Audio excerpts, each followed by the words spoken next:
Break ನಂತರ ಚೌಚೌಬಾತ್ ಕಾರ್ಯಕ್ರಮಕ್ಕೆ ಸ್ವಾಗತ ವೀಕ್ಷಕರೇ. ಈಗ ಬೈಟು ಕಾಫಿ ಸಮಯ. ನಾವು ಕೂಡ ಬೈಟು ಕಾಫಿ ಅಂದರೆ ಕಾಫಿನ ಶೇರ್ ಮಾಡೋದಕ್ಕೆ ರೆಡಿಯಾಗಿದ್ದೀವಿ.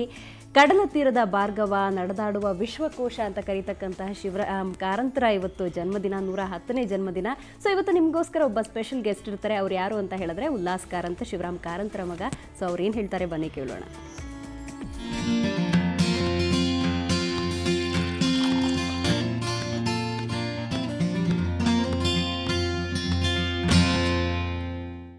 ಬೈಟು ಕಾಫಿ ಕಾರ್ಯಕ್ರಮಕ್ಕೆ ಸ್ವಾಗತ. ಇವತ್ತು ನಾನು ಬೈಟು ಕಾಫಿ ಕುಡಿತಾ ಇರೋದು ಖ್ಯಾತ ವನ್ಯಜೀವಿ ತಜ್ಞರಾದ ಪರಿಸರ ಪ್ರೇಮಿಗಳಾದ ಉಲ್ಲಾಸ್ ಕಾರಂತ್ ಅವ್ರ ಜೊತೆ. ಸರ್, ಕಾರ್ಯಕ್ರಮಕ್ಕೆ ಸ್ವಾಗತ.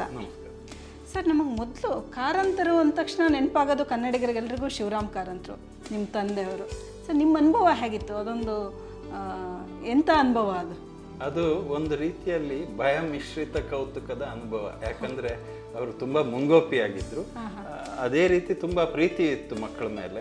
ಹೊಡೆಸ್ಕೊಂಡಿದ್ದೀರಾ ಸರ್? ಹೌದು ಹೌದು. ನಮ್ಮ ಮನೆ ಮುಂದೆ ಒಂದು ಬಿದಿರು ಮೇಳೆ ಇತ್ತು. ಅದು ಹೋಗಿ ಅದರಿಂದ ಮೇಳೆಯಿಂದ ಒಂದು ಚಿಕ್ಕ ಕಡ್ಡಿ ಬಂದು ಅದು ತರ್ತಾರೆ ಅಂದ್ರೆ ಅವ್ರಿಗೆ ಸಿಟ್ಟು ಮೂಗಿಗೆ ಏರಿದೆ ಅಂತ ಅರ್ಥ. ಆ ಬಿದಿರು ಮೇಳೆ ಹತ್ರ ಹೋಗ್ತಾರೆ ಅಂದ್ರೆ. ಸರ್, ನೀವೇನು ಬರೆಯಕ್ಕೆ ಟ್ರೈ ಮಾಡ್ಲಿಲ್ವಾ? ನಾನು ಬರ್ದಿರೋದು ಇಷ್ಟವರೆಗೆ ಇದೆ. ಈ ವನ್ಯಜೀವಿ ಕ್ಷೇತ್ರದ ಬಗ್ಗೆ ಬರ್ದಿದ್ದೆ, ಹುಲಿಗಳ ಬಗ್ಗೆ, ಬೇರೆ ಎಲ್ಲ ಸಮಸ್ಯೆಗಳ ಬಗ್ಗೆ ಹೆಚ್ಚಾಗಿ ಇಂಗ್ಲಿಷ್ ನಲ್ಲಿ ಬರ್ದಿದ್ದೇನೆ, ಕನ್ನಡದಲ್ಲಿ ಸುಮಾರಾಗಿ ಬರ್ದಿದ್ದೇನೆ. ಸರಿ, ಹುಲಿ ಅಂದ ತಕ್ಷಣ ನಾವು ಹೆಚ್ಚಾಗಿ ನಾವುಗಳೆಲ್ಲ ನೋಡಿರೋದು ಅದನ್ನು ಝೂನಲ್ಲಿ ಬಿಟ್ಟರೆ ಇನ್ನೆಲ್ಲೂ ನೋಡಿಲ್ಲ. ಸೊ ನೀವು ಕಾಡಲ್ಲಿ ನೋಡಿದ್ದು ಹೇಗಿತ್ತು ಸರ್ ಅದರ ಅನುಭವ? ಫಸ್ಟ್ ಟೈಮ್ ನೋಡಿದ್ದು ಅದೇನಂದ್ರೆ, ನನಗೆ ಇವತ್ತಿಗೂ ನಾನು ಹೆಚ್ಚು ಕಡಿಮೆ 100 ಸಲ, ಇನ್ನೂ ಜಾಸ್ತಿ ಅನೇಕ ವರ್ಷಗಳ ಜೊತೆಗೆ ಕಾಡಿನಲ್ಲಿ ಬದುಕಿದ್ದೇನೆ, ಅವುಗಳನ್ನು ಟ್ರ್ಯಾಕ್ ಮಾಡಿದ್ದೇನೆ. ಆದ್ರೆ ಪ್ರತಿ ಸಲ ನೋಡುವಾಗ್ಲೂ ಅದು ಮೊದಲನೇ ಸಲ ನೋಡಿದಂತ ಒಂದು ಅನುಭವ. ಒಂದು ಹೆದರಿಕೆ ಇತ್ತ ಹತ್ರ ಹೋದಾಗ? ಮೊದಲನೇ ಬಾರಿ ಹುಲಿ ಹಿಡಿದಾಗ, ಟ್ರ್ಯಾಂಕ್ಯುಲೈಸ್ ಮಾಡಿದಾಗ KM ಚಿನ್ನಪ್ಪನವರು, ನನಗೆ ಒಂದು ರೀತಿಯಲ್ಲಿ ಕಾಡು ಶಾಸ್ತ್ರದಲ್ಲಿ ಅವರು ನನ್ನ ಗುರು ತರ ಅವರಿದ್ರು ನನ್ನ ಜೊತೆಗೆ. ಆಮೇಲೆ ಒಬ್ಬರು ದೊಡ್ಡ ಮೀಸೆ ಗಾರ್ಡ್ ಇದ್ರು, ಸುಬ್ಬಯ್ಯ ಅಂತ, ಕೊಡಗಿನವರು, ಬಹಳ ಧೈರ್ಯಶಾಲಿ ಆಸಾಮಿ. ನಾವು 3 ಆ ಹುಲಿ ಜೊತೆಗೆ ಇದ್ದೆವು. ಅದಕ್ಕೆ ಕಾಲರ್ ತೋಡಿಸ್ಬೇಕು, ಅದರ ತೂಕ ಬೇಕಾದಷ್ಟು ಜನ ಬೇಕಾಗುತ್ತೆ. ನಮ್ಮೊಟ್ಟಿಗೆ ಒಂದು 10-15 ಜನ ನಮ್ಮ ಟ್ರ್ಯಾಕರ್ಸ್, ಜೇನು ಕುರುಬರು, ಆದಿವಾಸಿಗಳಿದ್ರು.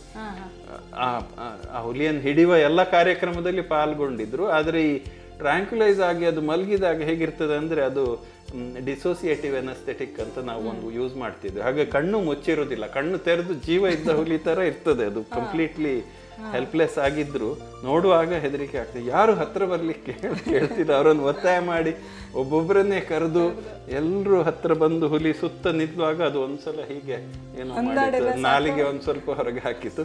ಎಲ್ಲರೂ ಬರ್ರಂತ ಚದರಿ ಹೋಗಿ ಒಂದೇ ನೆಲ್ಲಿಕಾಯಿ ಮರಕ್ಕೆ ಒಂದು 6 ಜನ ಹತ್ತಿ ಆ ನೆಲ್ಲಿಕಾಯಿ ಮರ ಹೀಗೆ ಬೆಂಡಾಯ್ತು. ಇವತ್ತಿಗೂ ನನ್ಗೆ ನಗು ಬರ್ತದೆ ನೆನ್ಸ್ಕೊಂಡ್ರೆ. ಎಲ್ಲ ಬಾಲಿಗಳ ತರ ತೂಗ ಹಾಕೊಂಡಿದ್ರು. ಸರ್, ಮತ್ತೆ ನಿಮ್ಮ ಬಾಲ್ಯಕ್ಕೆ ಹೋಗೋದಾದ್ರೆ, ಅವರು ಕಾರಂತರು ಬರವಣಿಗೆ ಟೈಮಲ್ಲಿ ಹೇಗಿರ್ತಿದ್ರು? ಆ ಟೈಮಲ್ಲಿ ನಿಮ್ಮನ್ನ ಹತ್ರ ಸೇರಿಸ್ತಿದ್ರ? ಇಲ್ಲ, ಬರವಣಿಗೆ ಟೈಮ್ನಲ್ಲಿ ಯಾರನ್ನು ಹತ್ರ ಸೇರಿಸ್ತಿರ್ಲಿಲ್ಲ ಅವರು. ಆ ಟೈಮ್ನಲ್ಲಿ ಅವರಿಗೆ ಯಾರು ತೊಂದರೆ ಮಾಡಬಾರ್ದು.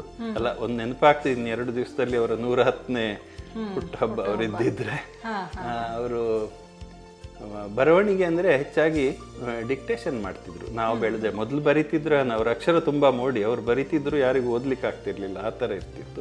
ಅದಕ್ಕೆ ಅವರು ಡಿಕ್ಟೇಷನ್ ಕೊಡ್ತಿದ್ರು, ಇನ್ನೊಬ್ರು ಅದನ್ನು ಬರ್ಕೊಂಡು ಆಮೇಲೆ ಅದನ್ನು ಕೈಯಲ್ಲಿ ತಿಂತಿದ್ರು. ಅದು ಅವರು.